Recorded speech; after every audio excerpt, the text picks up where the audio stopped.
신국론 제1권 제10장 성도들은 세상 재물을 빼앗겨도 잃는 것이 아무것도 없다.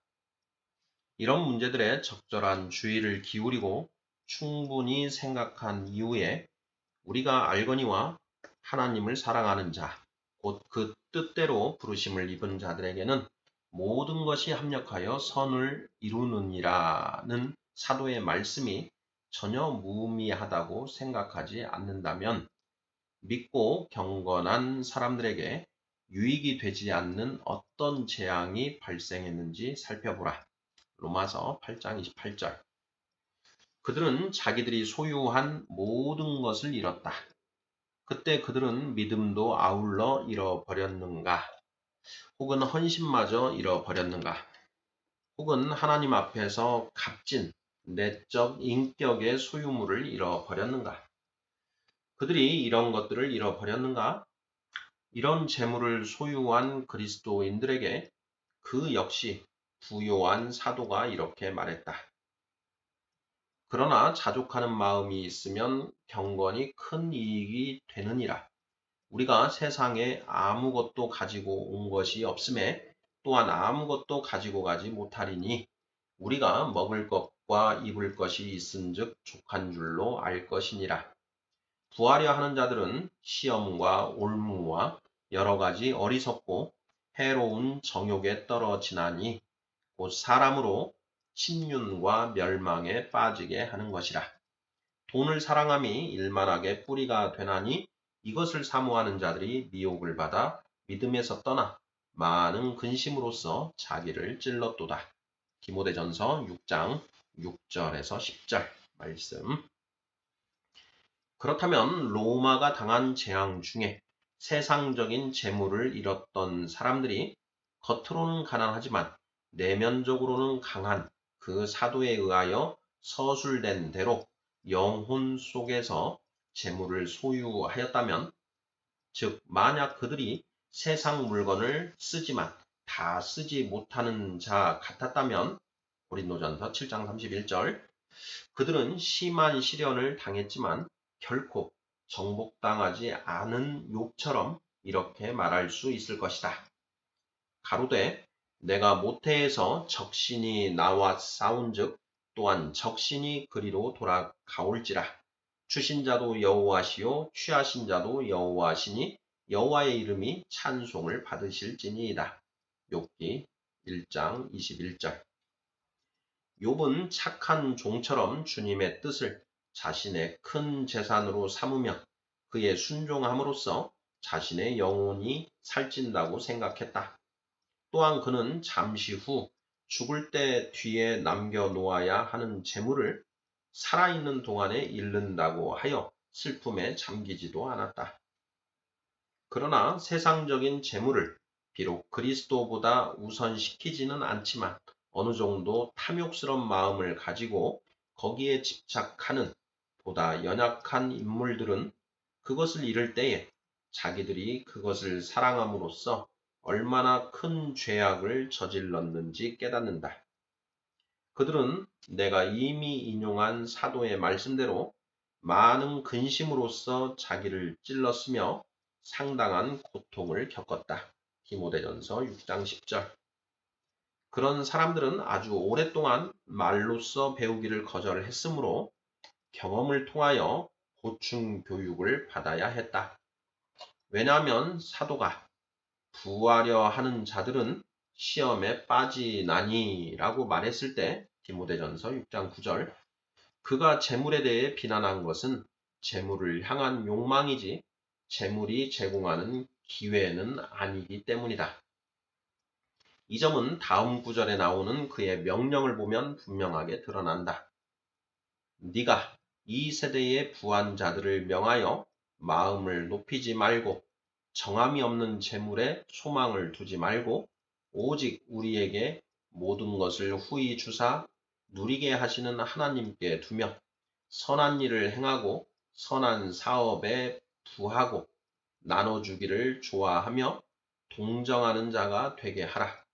이것이 장래에 자기를 위하여 좋은 터를 쌓아 참된 생명을 취하는 것이니라.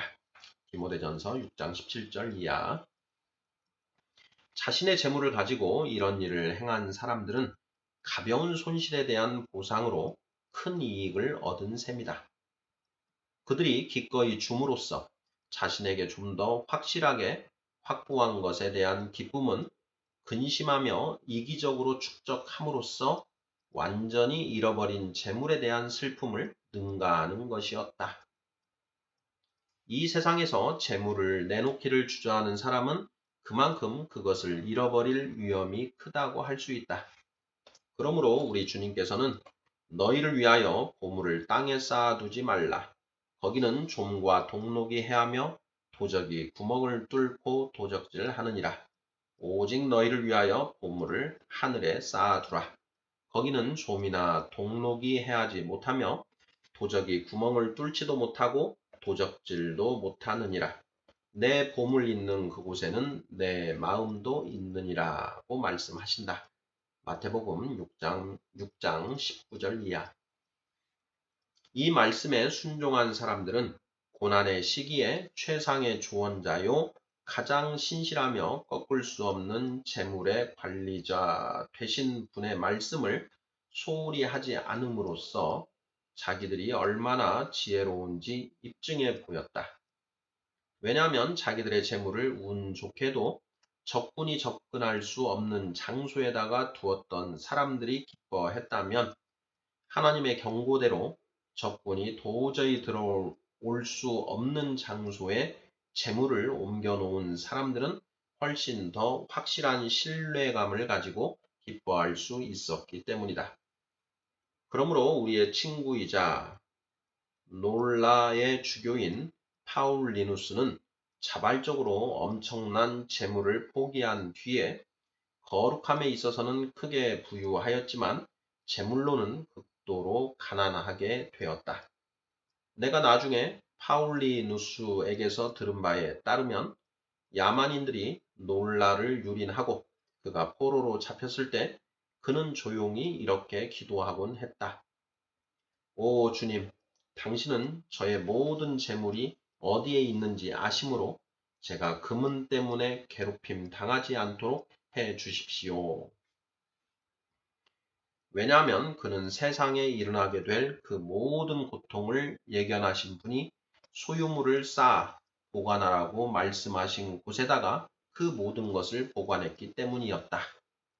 이렇게 하여 재물을 어디에 어떻게 쌓아 놓아야 할지에 대하여 그들의 주님의 조언에 순종한 사람들은 야만인들이 침입해 들어올 때 세상 재물마저 잃어버리지 않았다. 반면에 자기들의 불순종을 후회하고 있는 사람들은 비록 일이 발생되기 전에 지혜로서는 아니지만 적어도 그의 뒤따른 경험으로써 세상 재물을 올바르게 사용하는 방법을 배우게 되었다. 어떤 그리스도인들 및 훌륭한 그리스도인들은 재물을 적군에게 넘겨주도록 고문받았다. 그렇지만 그들은 자기들을 선하도록 만든 선 자체를 양도할 수도 없었고 상실할 수도 없었다.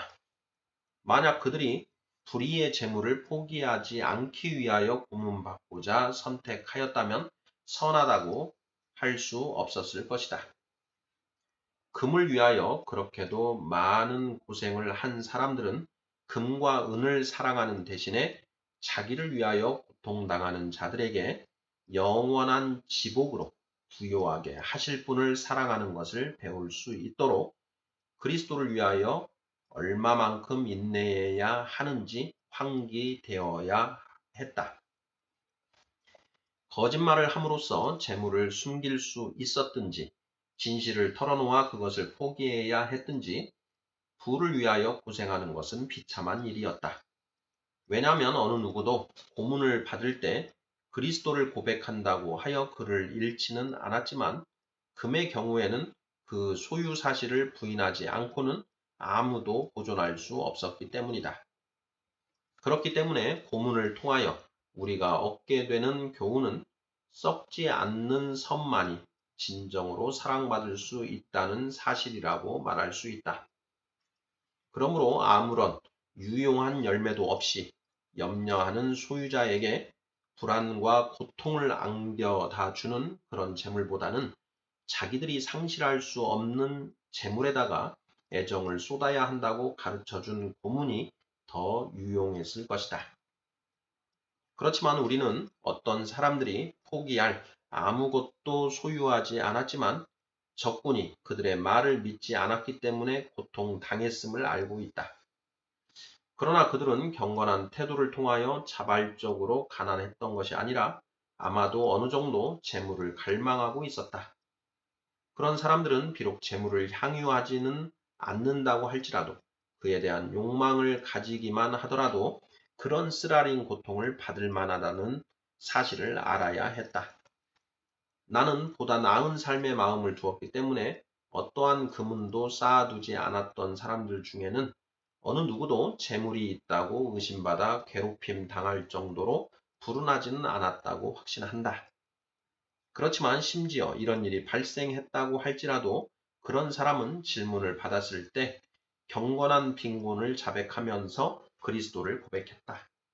비록 야만인들이 그런 사람의 말을 믿었다고는 거의 기대될 수 없었지만 경건한 빈곤을 고백한 사람은 고통받을 때마다 반드시 하늘에서의 상급을 받았던 것이다.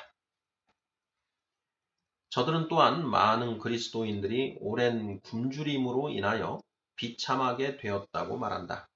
하지만 충성되고 신실한 사람들은 하나님께 대한 성실함으로 그것을 인내함으로써 기아마저 유익으로 전환시켰다. 왜냐하면 마치 질병이 사람에게서 신체적인 고통을 덜어주는 것처럼 굶주림 때문에 누가 죽었다면 그것은 그에게서 현세의 악들을 낚아채갔기 때문이었다. 그리고 굶주리면서도 살아남은 사람들은 보다 검소하고 보다 더 금식을 실천하면서 살아가라는 가르침을 얻게 되었다.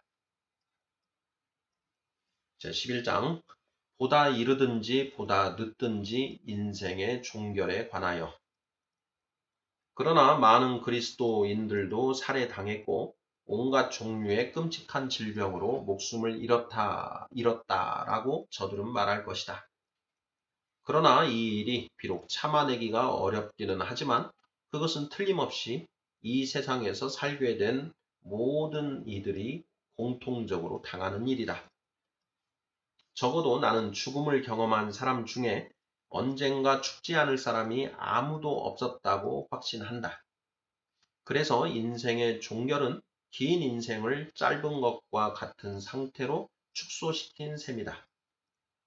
어떤 것이 일단 존재하지 않게 되면 더 이상 더 나은지, 더 나쁜지, 더 긴지, 더 짧은지는 문제가 안 된다.